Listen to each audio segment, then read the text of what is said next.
है कि जो बांग्लादेश का बॉर्डर है वो 5 इंडियन स्टेट से मिलता है। उसके अंदर वेस्ट बंगाल भी है, असम भी है, मेघालय भी है, त्रिपुरा भी है और मिजोरम भी। हम्म। ये टोटल एरिया 4,000 करीब करीब 4,000 किलोमीटर से ज्यादा है।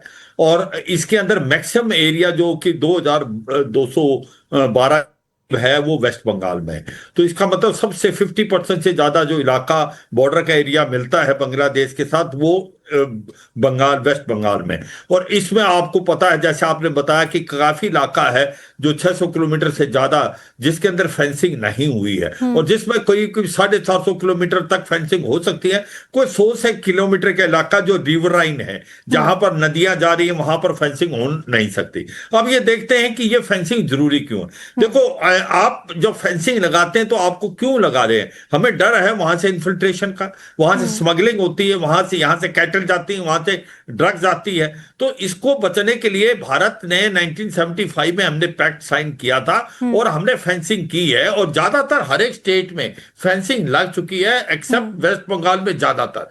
क्योंकि वेस्ट बंगाल में जो है गवर्नमेंट थी उस समय वो लैंड को दे नहीं रही थी। अब आप कलकत्ता हाई कोर्ट का क्या जजमेंट है 31 मार्च तक को क्या देना है कि जो 127 किलोमीटर का इलाका है जहां पर आपने अक्वायर करके कंपनसेशन भी दे दिया, उसको आप जल्दी से जल्दी हैंड ओवर करें। और आप क्योंकि उसको एक प्रकार फेंसिंग बनाने के लिए बीएसएफ ठीक है जो सर, है वो कुछ करे। इंपॉर्टेंट मगर पॉइंट्स क्यों, जो शिवाज सर एक आपने बात कहा। और जी सर, प्रिया, मैं एक चीज और, जी। ये जरूरी क्यों है ये आपको समझना पड़ेगा। कि आपको मैं दो चीजें और बताऊंगा, क्योंकि क्योंकि मैं इस इलाके में कमांड कर चुका हूं बटालियन, स्पेशली जो असम का इलाका इससे मिलता, धुबरी का इलाका, और वेस्ट बंगाल का के साथ साथ उसके बाद जो मेघालय का है, डोकी का। वहां से होता क्या है, क्योंकि यहां पर इकोनॉमिक डेवलपमेंट ज्यादा है, यहां पर काम लोग मिलता है, वहां से इलीगल माइग्रेशन होती है, इसमें कोई शक नहीं है। और ये लोगों यहां पर आके इनको डॉक्यूमेंट भी मिल जाते हैं,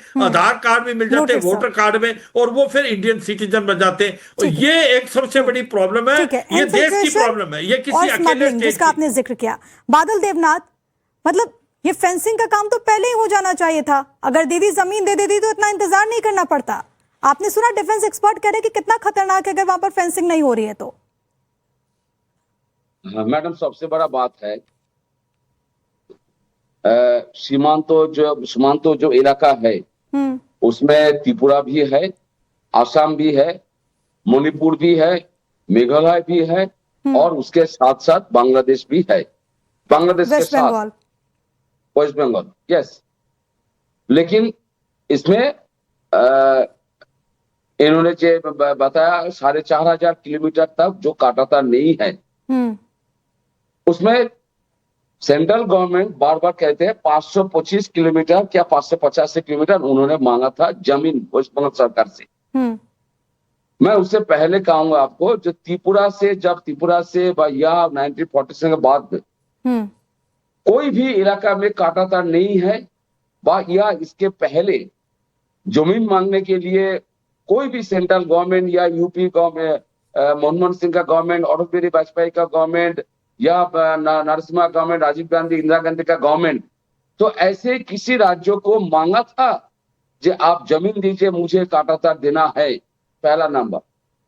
दूसरा नंबर, आपने शुभेंदु अधिकारी जो प्रेस कॉन्फ्रेंस था आज, उस प्रेस कॉन्फ्रेंस से कहा बीएसएफ सेंट्रल गवर्नमेंट जितना हो सके जमीन ले सकते हैं, हम लोग आज मीटिंग में पास कर दिया।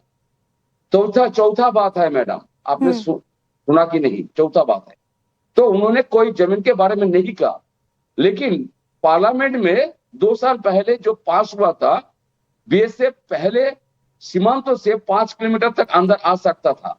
उसके बाद अमित शाह जी ने, होम मिनिस्टर, उन्होंने 15 किलोमीटर। लेकिन बादल जी, चलिए ठीक है, आप जो फैक्ट रख रहे हैं, ऐसा नहीं कि पहली बार फेंसिंग हो रही है, इससे पहले ही फेंसिंग हुई है, कभी ऐसी चुनौती नहीं आई है, इस बार चुनौती आ रही है। ये 15 सालों में अगर ये काम पहले ही कर दिया जाता तो ऐसी दिक्कत नहीं होती। आपने सुना नहीं मैंने क्या बोला? नहीं, मैंने आपकी बात सुनी, मैंने जो आपसे सवाल पूछा आपने उसका जवाब नहीं दिया। नहीं सुना, मैंने सुना सर, मैं आपसे पूछ रही हूँ कि अगर पहले जमीन दे दी जाती। मैंने आपको क्या बोला, आपने सुना नहीं? नहीं, मैंने आपकी पूरी बात सुनी है, लेकिन जो मैंने सवाल पूछा आपने उसका जवाब नहीं दिया। थोड़ा इसलिए पढ़ा लिखा करना चाहिए। थोड़ा पढ़ा लिखा करना चाहिए। नौकरी मिल गया ठीक है। मैंने जो आपसे सवाल पूछा आप उसका जवाब नहीं दे रहे, आप मुझे ज्ञान दे रहे हैं। मैंने आपसे सिंपल सा जवाब मांगा है, सिंपल सा जवाब मांगा है। आपने कलकत्ता हाईकोर्ट का जजमेंट सुना? आपने कलकत्ता हाईकोर्ट का जजमेंट सुना? कलकत्ता हाईकोर्ट ने क्या फटकार नहीं लगाई ममता सरकार जब थी तब? क्या कलकत्ता हाईकोर्ट ने फटकार नहीं लगाई कि 128 किलोमीटर जमीन में से सिर्फ 8 किलोमीटर जमीन क्यों दी गई है? क्या दीजिए कि मैंने गलत कहा? मैं मैडम आपका सवाल का जवाब दे रहा हूँ, मैं आपका बात सुनने के लिए बैठा नहीं, सवाल का जवाब देने के लिए। तो सवाल का जवाब ही मांग रही हूँ सर आपसे, सवाल का जवाब ही मांग रही हूँ। क्या बात है ये जो जूनियर बैंकर, मैंने बोला आज तक त्रिपुरा में, असम में, मेघालय में जो भी गवर्नमेंट था, सेंट्रल गवर्नमेंट जितना काटातार दिया है उसमें किसी समय में कोई प्रधानमंत्री, कोई स्वराष्ट्र मंत्री, कोई गृह मंत्री जमीन मांगा था ना? काटातार आप वीडियो में दिखा रहे, इसके तो राज्य सरकार कुछ बिहार इलाका का है। ये जो रोड दिखा रहा है ये कुछ बिहार इलाका का है। मैं आपको बोल रहा हूँ इस कुछ बिहार इलाके में जो काटातार आपने दिया, इससे पहले वामपंथ सरकार ममता बनर्जी के परमिशन लेके ये काटातार आप लोगों ने दिया था, सेंट्रल गवर्नमेंट दिया था। मैं आपको यही बोल रहा हूँ। ठीक है, आपने मेरा ज्ञानवर्धन कर लिया, आपने पश्चिम बंगाल का ज्ञानवर्धन कर दिया, पश्चिम बंगाल की जनता ने जवाब भी दे दिया। लेकिन निखिल प्रसून जरा जवाब दीजिए, वो कह रहे हैं कि आज तक आपने क्या दूसरी सरकारों से, जहां जहां बॉर्डर लगते हैं, दूसरी सरकारों से जमीन मांगा है क्या? पश्चिम बंगाल में ही क्यों? देखिए, ये सबसे बड़ी बात है कि सबसे पहले तो मैं पश्चिम बंगाल सरकार के मुख्यमंत्री को बधाई दूंगा और धन्यवाद दूंगा कि उन्होंने जो एक तरह से पश्चिम बंगाल और राष्ट्रीय सुरक्षा को अपनी प्राथमिकता में सबसे ऊपर रखा, जैसा कि हमने पहले ही पश्चिम बंगाल और देश की जनता से वादा किया था। तो इस घोषणा का मैं जोरदार स्वागत करता हूं। और जो आपने सही कहा कुछ सेकंड्स में हो गया, उसमें सालों लगा दिए गए। और मैं समझता हूं कि जहां तक इनके प्रश्न का सवाल है तो प्रश्न ही बेमानी है। आपने कहा कि 2217 किलोमीटर की जो सीमा है उसमें 1647 किलोमीटर की फेंसिंग हो चुकी है, 570 बिना फेंसिंग के है और उसमें 113 में कर नहीं सकते हैं। तो 457 के आसपास किलोमीटर जो है उसमें तो फेंसिंग की जा सकती है, लेकिन सरकार ने जमीन नहीं दी है। त्रिपुरा का बॉर्डर का आप बात करें, त्रिपुरा में कम से कम 856 किलोमीटर में मैंने कहीं चेक किया कि उसमें कम से कम 775 किलोमीटर में फेंसिंग हो चुकी है त्रिपुरा में। मेघालय और असम वगैरह में घुसपैठ जो है सो बंद हो चुका है। और क्योंकि केंद्र और राज्य के बीच में सहयोगात्मक रवैया है। देखिए, बीएसएफ को राज्य पुलिस का सहयोग चाहिए और राज्य पुलिस का मनोबल जो है सो वहां के राज्य सरकारों पर निर्भर करता है। वो कोई घुसपैठिया घुसता है, वहां पर किसी गांव में जाता है, एक नया आदमी आया, वहां का पटवारी है, वहां का थानेदार है, उन सब यहाँ पूरा सिंडिकेट चलता था। 10-10 जो जिले हैं ना, उसकी जनसांख्यिकी में आमूलचूल परिवर्तन हो गया डेमोग्राफी में, क्योंकि उनको इंटीग्रेट करके वहां तृणमूल का सिंडिकेट उनको जाली आधार कार्ड, राशन कार्ड दे करके उधर भेजता था। तो ये समूचा तंत्र जो है उसे ध्वस्त करने में समय लगेगा।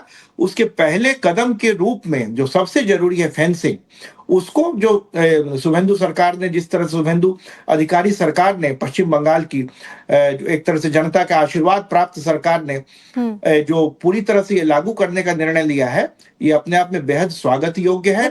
और बाकी टीएमसी ये कहती है कि भाई हमने तो जमीन देने का काम शुरू किया, लेकिन फिर भी आपने फेंसिंग नहीं की। फिर भी फेंसिंग नहीं की तो वही मेरा कहना, 31 मार्च को किस तरह लताड़ा क्यों गया? जिस तरह हाईकोर्ट ने आपको लताड़ा, आपने हैंडओवर ही नहीं किया, कॉम्पनसेशन तक ले लिया लेकिन हैंडओवर नहीं किया। हैंडओवर करने की जो प्रक्रिया होती, तो प्रक्रियागत जो देरी हुई, इसकी वजह से जो है सो मामला लटकता चला गया। क्योंकि आप देखिए, केंद्र की किसी योजना को आप लागू नहीं करते, चाहे किसानों की योजना हो, आयुष्मान भारत हो, उसी के तत्वावधान में सुरक्षा से संबंधित जो सबसे बड़ी परियोजना थी जो फेंसिंग की, उसको आपने अटका करके रखा।